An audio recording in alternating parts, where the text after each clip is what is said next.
Well, good morning to all this morning, this fine, drizzly Monday morning. Myself and Pat are having a laugh about a topic there. I couldn't possibly tell you what it was. Although I could tell you, but Yeah. if I told you, I'd have But to you shoot shouldn't you. bother. You'd have to kill you. Yeah. Okay. Well, are you well this morning, Pat? Granted, Are it's you, another Monday morning. yeah, will you be making St. Bridget's crosses, by the way?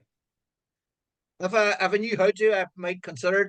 My dear missus, she's a friend down the road, and Aye. we usually go. I think it's tonight to go down and make them. I think I said, or is it tomorrow night? I'm not No, sure. I think it's She, well, whatever day the first is that Thursday the first? Then it'll be on yeah, the Wednesday, I think. Or yeah, the Thursday, as it were. What do you third part of think the of third. that, Pat? Look, Just a little sidebar thing here. What do you think of that tradition of St. Bridget's crosses? I'm all in favor, totally in favor. Dude, there's a lot of things. You know, when I was young, when they used to play the Angelus on the radio, and I used to think that's embarrassing. It was old fashioned, like calling us all day prayer, like the Muslims out and all that. Now, Jude, seeing I'm older, there's something about me it strikes. You don't have to be a Catholic or a Christian, to say the Angelus. At 6 o'clock and 12 o'clock, stop for a minute, wherever you're doing, irrespective of your religion, and just sit and think about the world, or think about the other life, or think about people who are God or something. It's a lovely thing to do. Just Mm-hmm. simple. Say a Mm-hmm. prayer for whatever. Yeah, yeah. And you feel a similar way about the about St. Bridget's crosses? Yeah, I think it's a lovely old tradition. I'm all in favor, totally. Uh, Dude, it's I, part of our heritage. It's part of our tradition. mm, Why should we throw it out to keep some, whatever happy? Not at all. Like I don't do it, so and I have never done it, but I think it's a lovely thing. I'm exactly the same. I'm unable to. I couldn't. I remember as a kid trying to make them. My father used to make them, and I couldn't. They always were all loose and stuff and falling apart. Yeah, But I do see it as a tradition that's it's a very primitive thing. Maybe it is age, perhaps. I'd agree with you on yeah. both those topics now, the Angelus and the St. Bridget's Cross. There's something, well, it doesn't happen anywhere else, as far as I know. No, it doesn't. And it And it's comes a, from, it's a I think it unique. comes from a But here's the pagan thing, Jude. tradition, actually. Uh, It's still it in, doesn't as it doesn't this mean the end. Doesn't St. Bridget's Day mean the end of the dark days? That that's right. it's That's first day symbolic of of, spring. First day of spring. symbolic of the first day of spring. Yeah, So they say. But I mean, yeah, I think that's jumping the gun a bit. That's asking for an act of yeah, faith that's a wee bit beyond my reach. Okay, yeah. enough of the saintly Right. things and religious things. Let's get to something that has nothing at all to do with religion, and that is politics in the north of Ireland. Yeah. Jump or not jump, deal or no deal. What do you think, Pat? You know what we're I think talking they're going about, to have of to go course. for it, Jude. I think the DUP have to go for the. Jude, I had to write a column for the Daily Mirror yesterday, and I was sitting thinking about it.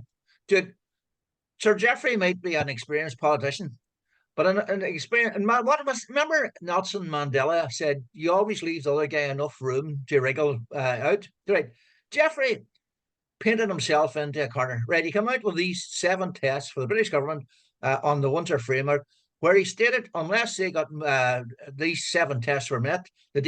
DUP would not be returning to Stormont. Yeah, yeah. And then he was seen walking with Jamie Bryson and Jim Allister at various functions and meetings and all the rest, where they went hardline.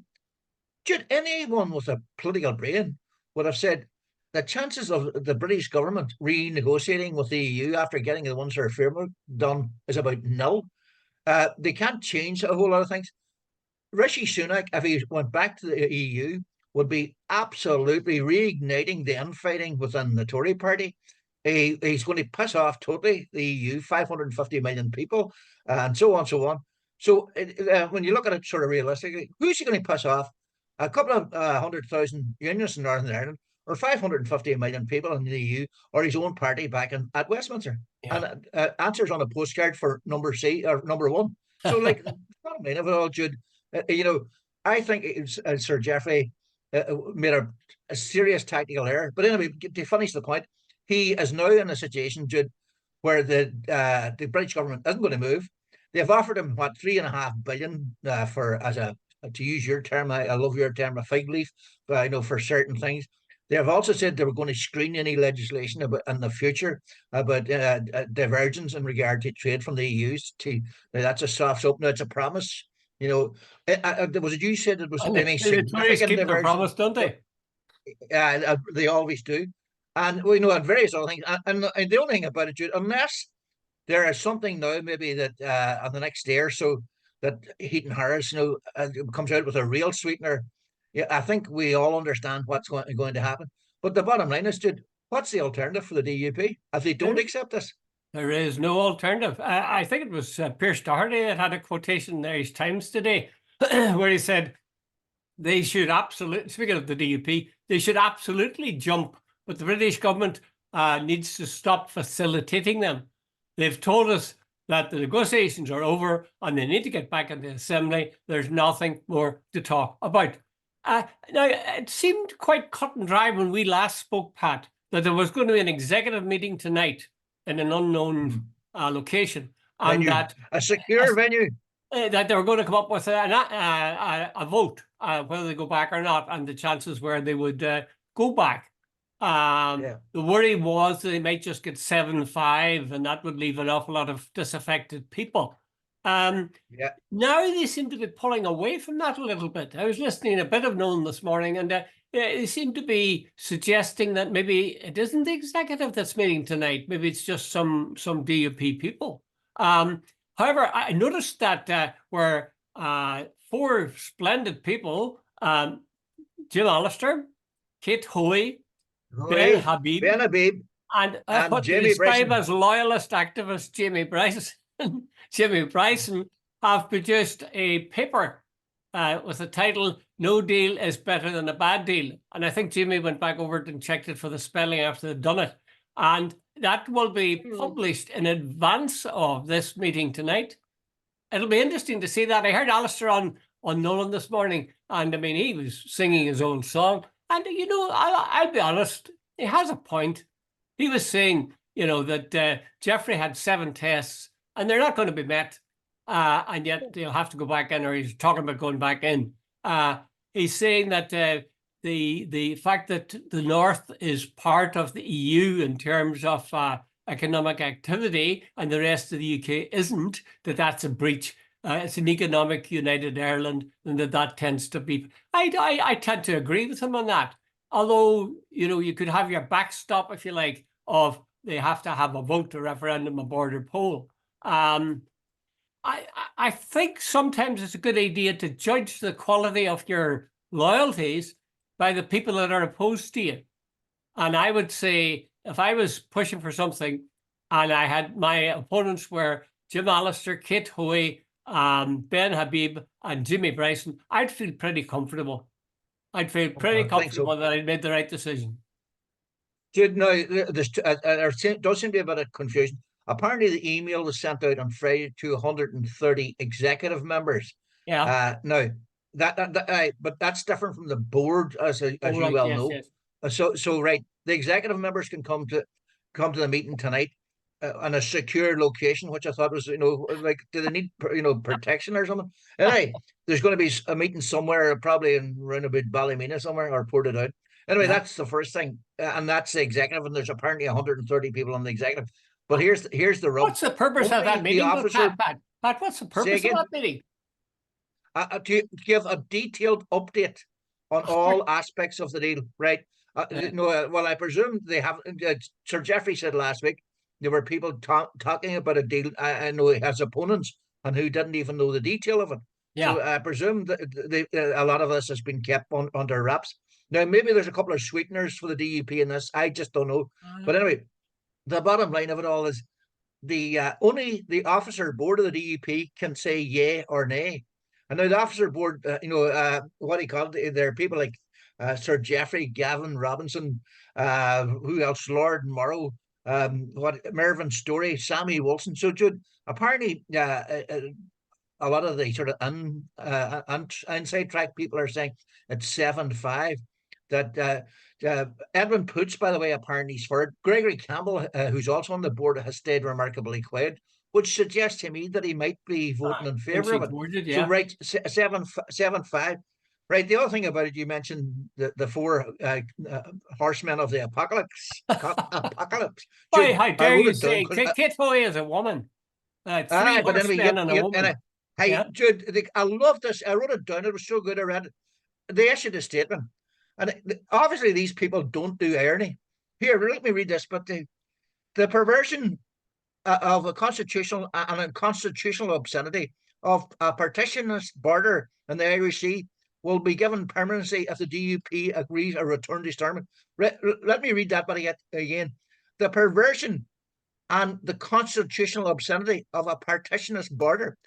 Jesus, Jude, they think a border in the Irish Sea as a perversion and an obscenity, but they don't see a perversion on an island, no, inside the land where people live, but That's, a border in the sea where nobody lives between two islands, which, by the way, should be perfectly acceptable because yeah. you live there, we live here. Yeah. You know, these people really I don't do anything. I was thinking exactly. I was thinking that, that it's all right for the nationalists or Republicans to accept a border in their country, Within their own but it's country, not within their own acceptable for territory. Yeah, unionists to yeah, have a border yeah, within their country. I suppose it comes down to you're saying, Pat, that 130 executive members are coming, and yeah, presumably the 12 apostles will be among those.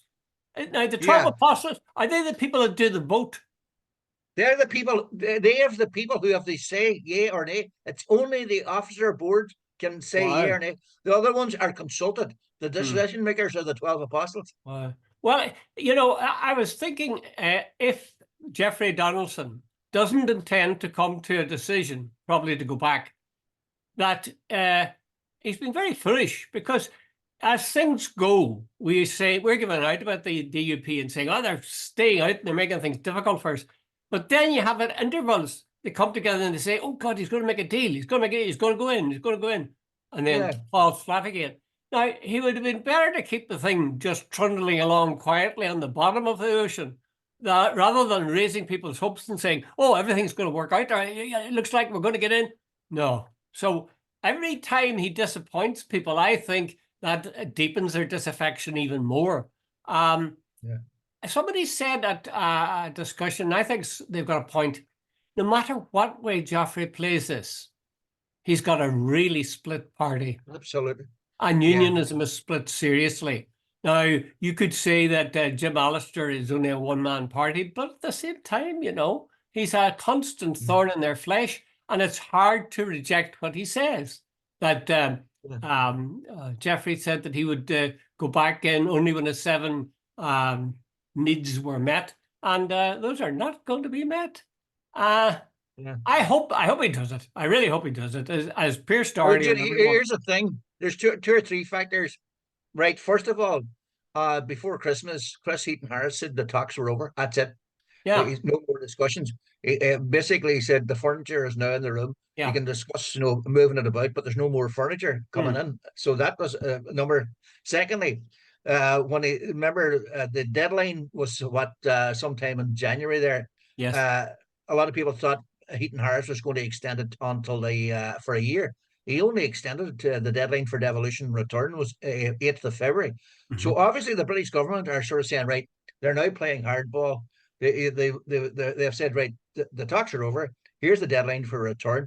And Jude, if the unionists turn this down, no, and we've said this before, and you know it as well, they might say that under the terms of the Good Friday Agreement, there's no consultative role or executive role for Dublin and Northern Ireland.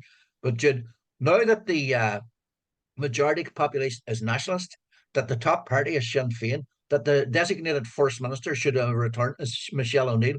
Are they seriously saying that Dublin will not have any role or no more than just a sort of wee rubber stamp? You can bet your life Dublin will now be consulted on when there's major decisions. The last thing the Westminster needs now is a whole lot of crap from the nationalist community and from Dublin and all the rest of it. So they're going to have to play that one. And there's an election coming up. So, Jude, there's all sorts of there's election course coming up in the south. So the bottom line of it all is, Jude, I think the unions, you said it earlier on, they are deeply split. But no matter what way they go, they're going to have to make some decision. And I would presume the least worst option is going back into devolution. But Jude, here's one quick question to you. I was on radio this morning and I was asked, do you think, has this anything to do the whole sort of halt, has anything to do with the fact that people like Jim Allister, Jamie Bryson, Ben Habib, Kate Hoey, that they can't stomach the prospect of a nationalist First Minister? Well, I saw a very interesting letter in the Irish Times about 3 days ago, and the guy was suggesting something I'd never heard suggested before. But he said, why don't Sinn Féin, in the person of Michelle O'Neill, say when they're forming, an executive, they come back, you, Jeffrey, or whoever you designate, can be First Minister, and we'll take the deputy position. And they said it'd be interesting to see how the DUP reacted to that. What do you think about that as a wheeze? Now, people have talked about joint ministers, but this is saying reverse it. You don't have to take the first minister job. We've No, Jude, said they're no, equal. Take it, everyone. I was going to give you the very sort of what do you call it, the cerebral response. I'm now giving you the one from the heart. No, and I'll tell you why. I think symbolically for the Nationalist people, after 50 years of unionist misrule, and it was misrule, after 50 years of bigotry, discrimination, all the rest, I think symbolically for the Nationalist community to have a Nationalist First Minister, they went forward to election on the basis whoever got the most votes would be the First Minister, and whoever got the second most votes would be the Deputy First Minister. So I think symbolically for Nationalists, it would do the heart good to see Michelle O'Neill as First Minister. Now, if in the next election they agree that after the next election it's joint First Ministers for both communities, enough. But on this occasion, I think it's totally legitimate because the election was fought on the basis of the old terms that whoever came first would be First Minister. Yeah. At the same time, somebody said, we've used this phrase before, love your enemies, it drives them nuts. Yeah, I know. I accept It'd that. be I accept really that, and interesting. How would the DUP react if it was offered to them? And if they took it, in a way, it would be infuriating. I mean, put yourself in their yeah, shoes. Here, these you're there people who, because of yeah, you're there because we tolerated. ah, You're there sort of at our sort of what largesse. yes, and you said in any case the next time around, I mean, I admire your optimism that Storm is still going to exist then, but next time Well, you see, around, that's the point. I don't know. agree to Yeah, joint ministers. So it'd only be just for this term. Um, yeah. Interesting idea. Anyway, did I tell you, and then we'll move on, did I tell you that the name of that document, that is paper that has been produced by Hoey, Alistair, Bryson, and Habib, was called "No Deal is Better Than a Bad Deal"? Did I say that? Yeah, you mentioned that. Yeah, yeah, yeah. Jeez. Well, that shows you how good my memory is and how I'm falling apart mentally. But it's a great title, isn't it? No deal is better than a Uh, bad deal. Jeez. well, Yeah, Jesus, you laugh. yeah, yeah, yeah, You didn't want to yeah. cry. Okay, let's move on to international affairs. That was what we were talking about, internal affairs of the British Isles. Now let's move to bigger affairs. And there's this catastrophic thing that has happened to Unwra, which I'd never heard of before, UNWRA. And it's been revealed that this agency includes people who were involved in the invasion of Israel on October the 7th. And all hell has broke loose, and people are countries are saying that they're not going to put up with it. They're withdrawing all sorts of allegations. And funnily enough, it's Micheál Martin, I think, who says the wisest thing has been said about it. He said, if more countries ceased funding the UN agency that works with Palestinian refugees in Gaza, and said that countries, including US and UK, which have pulled funding, have reacted far too prematurely. He's criticizing them, in other words, for being critical or being so sort of lethal with Unwra, Yeah. because there's supposed to have been some people in Unwra who were part of the invasion of Israel and the slaughter of 1,200 people. What do you think, Pat? Is that a good grounds for getting upset? Absolutely, Jude. I don't know if you've been following. I've been following this for quite a long time. In fact, I'm a bit of a sort of anorak in regard to this whole Israeli thing. And Jude, the Israelis have had a thing about UNRWA. By the way, it's a United Nations what relief and works agency. You know, it looks after Jude. Right, let's get something clear. UNRWA has 30,000 people employed in the Middle East, 13,000 in Gaza alone. Right, there's really hates UNRWA because the UN has totally criticized or constantly criticized Israel, claiming that it has interrupted their work. It has deliberately destroyed resources. It stops them bringing in food. It makes it a difficulty at checkpoints. It holds up lorries for days on end and all this sort of stuff. And UNRWA has been unrelenting in its criticism, and the Israelis hate it with a passion. Right. That's first thing. And the Israelis have been calling for them to be banned and all the rest. Richard, and in our 13,000 UNRWA people work in Gaza. God knows how many people might have been in Hamas as well. During the years of the trouble, when I was out of the Derry Drill, it's quite possible I employed people who were members of the IRA. It's quite possible I employed Republicans. But that was an irrelevance. UNRWA doesn't supply guns. It doesn't fire murders. It doesn't. They had 13,000. Why? I think the Brits and the Americans were just looking for an excuse. Now, these allegations about UNRWA have been made by Israel. Now, I don't know how much evidence they have given out, but I would love to know. Nobody's been tried and nobody's been convicted, but it doesn't seem very, very convenient that this claim that's been made by Israel is now suddenly substantiated in some sort of way that we don't understand. And now the Brits were the first to withdraw funding, then Germany, and now the US. The same, and of course a couple of the lackeys have followed suit. And in fact, you're 100% right. Michael Martin is sort of saying this is way premature. Like, Jude, there's a lot of people. There's no food going into. There's very little water going in. There are people are starving. People on the West Bank as well, Jude, and in parts of Jordan. The work of UNRWA has been unbelievable. So, Jude, I have no respect. And secondly, I really genuinely don't believe for a second. Like, if there's 4 or 5 guys or 10 guys in Hamas who work for UNRWA, big deal.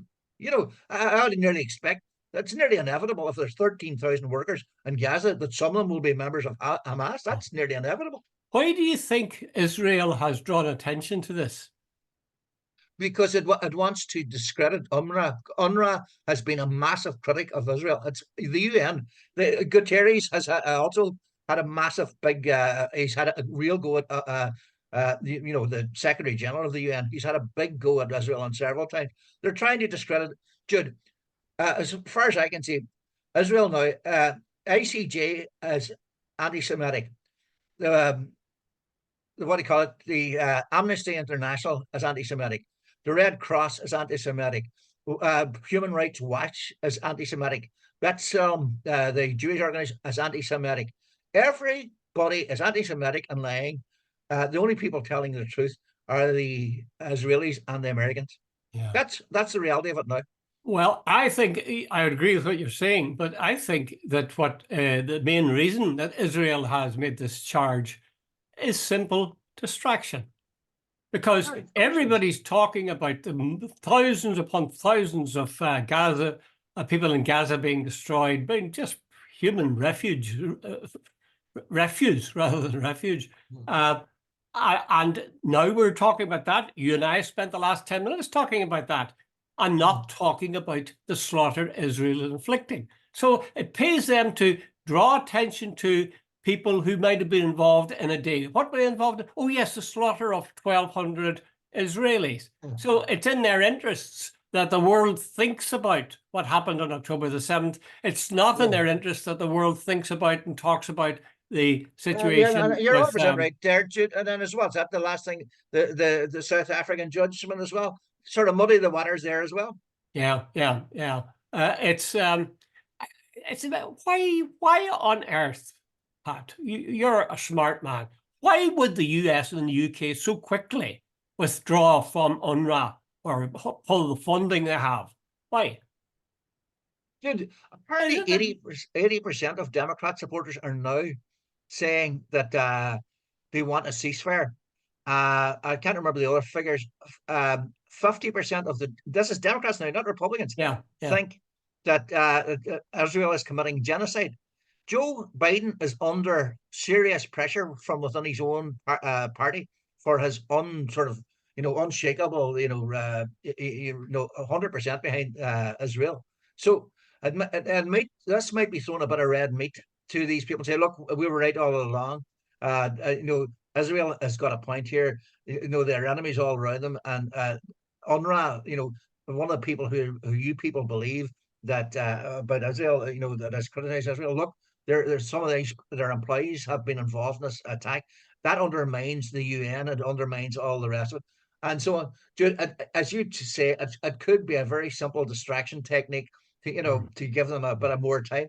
What apparently, right? Isn't there some sort of talk now that there's possibility of a 2 month ceasefire, and the what I call hostages will be released, and I presume this is buying time. A 2 month ceasefire. I would find it very hard to believe that they would start fighting again after 2 months. The But Pat, Israelis, are they? but Is that release of hostages by Hamas? Is that does that yeah. include the release of the people, the Palestinians that are being held in Israel? Yeah, the Israelis will release Palestinians. Sure, Well, after the last hostages were released, they yeah, released X number of Palestinians. And within yeah. about 48 hours, they'd arrested the same number again. So, like, Oh it was no, totally cynical by the Israelis. dear God! And you'd suspect the same thing might happen this time? Well, Jude, the Israelis don't, or the Palestinians don't trust the Israelis at all. So I presume they'll be keeping a very close eye on the raids. But Jude, you know that you look back, the Israelis are one of the most, I think they're one of the most despicable regimes. By the way, Jude, I need to make this clear. There are so many good Jewish people who are come, every time I condemn Israel, I need to make this point. There are a lot of Jewish people across the world who are deeply, deeply unhappy about Netanyahu and what they're doing. And I think Mhm. that we need to say it. There's a big difference between Zionism and Jewishness, Yeah, and and there's quite a few in Israel as I'm well just who are putting that very on the record upset by because him. me and you don't criticize Jews, but sometimes I think people don't realize, like, there's a big difference between Jewish people and Netanyahu. How often do I have to say that, though? I mean, how often? Of course, I suppose I have to keep on saying it because it's Israel that would blur the lines there. It I says think here blurring their lines there totally. is a truth, Pat, well, that when you have Jewish people, you would be more careful in talking to them, even they'd never visited Israel.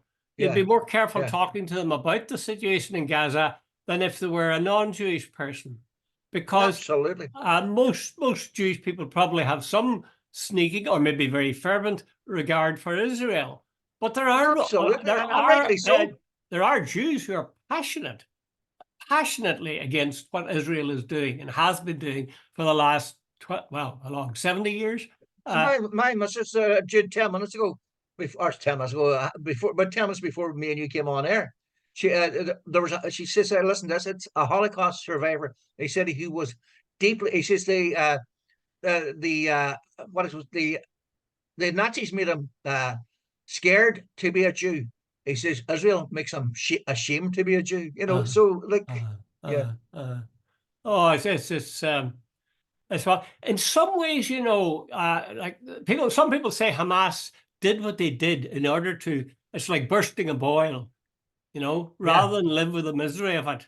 We'll go for this and the pus will go flying all over the place. yeah, And to some extent, they're right. Now people are being forced to acknowledge that, well, I hope they are, the fact that the Palestinians living in Gaza were living lives of total bloody misery, cramped quarters mm, in an area smaller than County Louth. yeah, And they shouldn't have been that way. And that context always should be put in. See, I have such mixed feelings about the invasion of Israel. yeah, On the face of it, it was a horrible thing that happened. They went in and they just yeah, shot people. People at a music festival were told they killed babies. There's yeah. talk about rape and so on. I'm not sure how true that is, but they certainly went in there and killed people. Yeah, no, there's Um, no doubt about that. Yeah, and you it say was that's horrific, Jude. horrible. We're not. But Nobody's then, but arguing then, about that. Pat, is that not what happens when you have conflict? Yeah, Should, should look at our conflict. See some of the things happen here. What do you call it? The poor Palestinians have had many bloody Sundays. Absolutely. Jude, what happened? The day I thought it was one of the most awful outrages. Remember the day that the Americans moved their embassy from Tel Aviv to yeah, Jerusalem? At Jerusalem. least 300 Palestinians were shot. Now, not one Israeli was harmed. No, these were they were called days of rage. The Israelis shot 1,100 Palestinians, as far as I remember. 300 of them dead. There was no outreach across the world. Remember the Unwra massacre and what do you call it? Various other. Remember Sharpeville in South Africa, Bloody Yeah. Sunday in there. It's almost as if the Palestinians, it's like shooting crows. Mm. Mm. It really is sort of shocking. I wonder, just briefly, Pat, do you think if Trump was to get in, I mean, Trump was the guy who allowed the Jews to, or the Israelis to move their embassy or their seat of government, wasn't it, to Yeah. Jerusalem? Well, no, it was the American embassies. It was American somebody moved the embassy, American sorry, yeah, embassy. yeah, you're right, Yeah, you're yeah, right. yeah, yeah. It was him that did that. What would he make a difference to the situation in the Middle East if he Yeah, it'd make became? it worse. It'd What make would it he? I'm worse. sure almost certainly would, but in what way? Yeah. What's your expectation? He would automatically he would cut off all funding to the Palestinians. He would tell them they'll have to accept some sort of subsidiarity in Israel, etc., etc., etc. And he would give the Israelis more guns, more arms, and more finance to finish it off. Lindsey Graham said he would not stop. Israelis could kill as many Palestinians as they want to end this troubles once and for all. So, Jude, that's the type of people Trump has as supporters.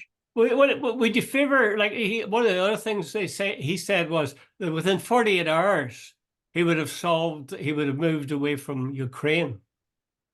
Yeah. Does that make your heart sink, or does that make your heart leap? Well, you sort of ask yourself, Jude, about that. Like, remember his relationship with Putin has got to be seriously looked at. Here's a man who told his advisor to leave the room when he and Putin had a meeting. He actually said out loud that he had no reason to disbelieve Putin over his own intelligence services. Putin told him that he wasn't basically going to Ukraine. He did go into Ukraine, and then of course, the old allegation was that Putin, the Russians, have something on Trump during his visit about 5-7 years ago to a hotel in Moscow. How true it is, I haven't a clue. But the claim is that the Russian intelligence service, the fabulous femme fatale was waiting for Mr. Trump or something along those lines. It's hard to think of anything that would reveal about Trump that would have an impact when you consider all the things that charges that have been proved against him. But some of the other ones are allegations. Say they have a video. Well, I'd say there's a couple of videos of Trump as well. Anyway, have we anything more to talk about, Pat, or is there any urgent matter, local or international, that I should have solved for you? The only thing I sort of mentioned the last day is our friend Jurgen Klopp is resigning. Yes, yes. Another thing why I wanted to bring it up. It's more than football. Rarely seen in my lifetime a manager who became synonymous with a city the way Klopp has. A German, but he seems to have embodied. He's just like he wasn't there too long when he asked a Sun reporter who asked a stupid question to leave. He's almost become Shankly. He detests the Tories, and I don't think it's for a second it's put on. His whole if you check out his record, he's very much a socialist and a left winger, and he fit it in perfectly into Liverpool. It's amazing, isn't it? I loved his open passion, where he thumped his chest and where he did this. Whoa! Yeah. Just, I mean, that rang an echo in all of the Liverpoolian support's heart. I'm very sad to say, I think, I just as a cynical me, Pat, Pep Guardiola has said he'll be back, not to Liverpool necessarily, but he'll be back. I have a funny feeling the same. The first person I thought of, funny enough, was Nicola Sturgeon. The way 1 minute she was flying high, then boom, next minute she says she's run out of gas. Jurgen Klopp's leading the Premier League. Bump, he says, I've run out of gas. I think in Jurgen Klopp's case, he'll take a break. I mean, Pep Guardiola took a year out, and after that he'll come back and he'll get some really big job. Not necessarily, almost certainly not with Liverpool. Maybe. You never know. What do you think? He said on the record he will never manage in England again. He didn't say he will never manage Uh, again. But uh, the other side of the story too, Jude, is apparently, he's a very proud German, and there is some talk. Is it next year? When's the World Cup? Well, it's not next year because that's an odd year. But apparently he is very interested in managing the German national team. And really? after maybe 8 or 9 years at Liverpool, where it had like he had to rebuild the team, he got to a couple, what, three European Cup finals. He Yep. got the World Club Championship. He won the Premiership, and so on. Maybe and he, as you said, Jude, the intensity every match you can see. I don't know if you can get yourself up to 150 miles an hour and then come back down to 10 miles an hour type thing. Uh, But the bottom line of it all is that if he takes a year out, he might recharge the batteries, go in Germany. But hey, managing a national team is a nice cushy number, Jude. Comparatively speaking, it's a tranquil You might job. have five, 7 matches a year and Uh, so on. But Jude, he's hardly going to be living in penury, is he? He's been no, on something like what, 10, 12 million a year, whatever it is, or is that eight, right? 10, whatever it Well, is he earned every in penny of Liverpool. it. He earned every penny of it. Uh, I have no time for people that say, "Oh, yeah, I'm paying too much for footballers" and so on. They give us entertainment. They give people a spirit. As yeah, you say, he embodied the spirit of Liverpool. And any man who told the Sun reporter to get the hell out, he gets yeah. my vote every time. Get your vote. I would, By the way, Jude, I was the last day. Apparently Jose Mourinho, Jose, has made 80 million oh, roughly from she, getting the sack. He got paid 18 million when he was that's sacked by just from getting Chelsea. sacked. I think it's Uh, second time. uh, He got 15 million when he got, I think, sacked the second time. He got something like 13 million or 17 million. I can't remember when he got sacked by United. Even these last one, when he was sacked by Roma, and he's only about 3 months left or 6 months left in his contract, he got 3 million going out the door. So and I'd be sure of a like bob or two. But you're you talking give about stress. but You yeah, but know, he loves the spotlight, and take it away from him, all the money won't make up for that. Final point. See that young fella Connor Bradley? We talked about him. He's absolutely Castlederg. brilliant. Man of He's the from match yesterday. Castlederg. From Castleberg, Castlederg County with Tyrone. connections in Iron. A good Yeah. Tyrone man. You see Tyrone winning yesterday? And Derry. Tyrone won it yesterday. Derry Yeah, won and as Derry. well. And Donegal Derry. won as well. All the Okay. Ulster clubs won yesterday except for Fermanagh. Good Uh, luck. okay, Pat. All the best, Jude. See Bye. you Friday. Yeah.